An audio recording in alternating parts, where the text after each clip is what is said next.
everyone, and welcome to Jen's World About Art. So today we are doing a picture of a sunflower, and I'll start by drawing the outline, and I add all the details where I want them, and I get the petals.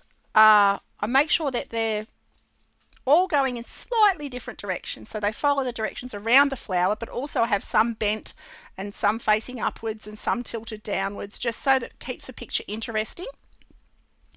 And I add the center, and then I go down and I add the stem and a few of the leaves along the stem, and I take them off the side of the picture as well, so it looks a little bit more interesting.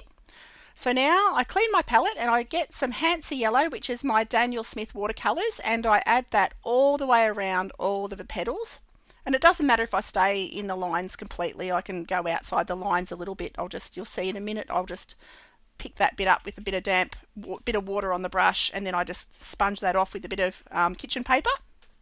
I always have a roll of kitchen towel handy for just such occasions, so that if you make any errors with watercolor, you just get a clean damp brush and you can rub over it, and they call it lifting off, so you can lift off the watercolor from where you don't want it.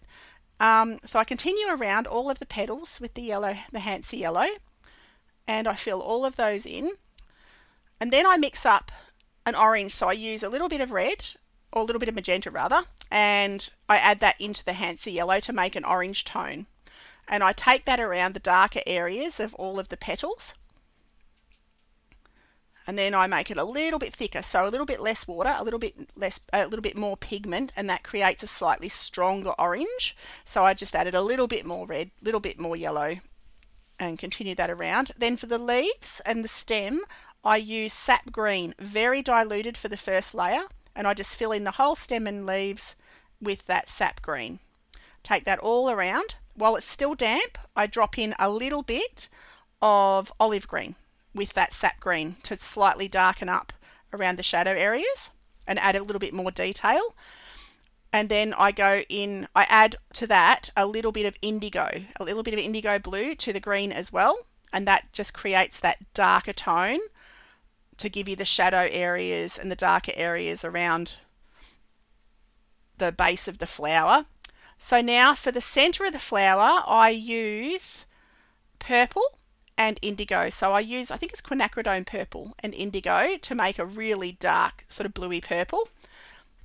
And I also take that around the darkest shadow areas of the whole picture. So anywhere below the flower, along the leaves, anywhere like that, I add that quinacridone purple and indigo, and I also take that into the center of the flower in the darker areas.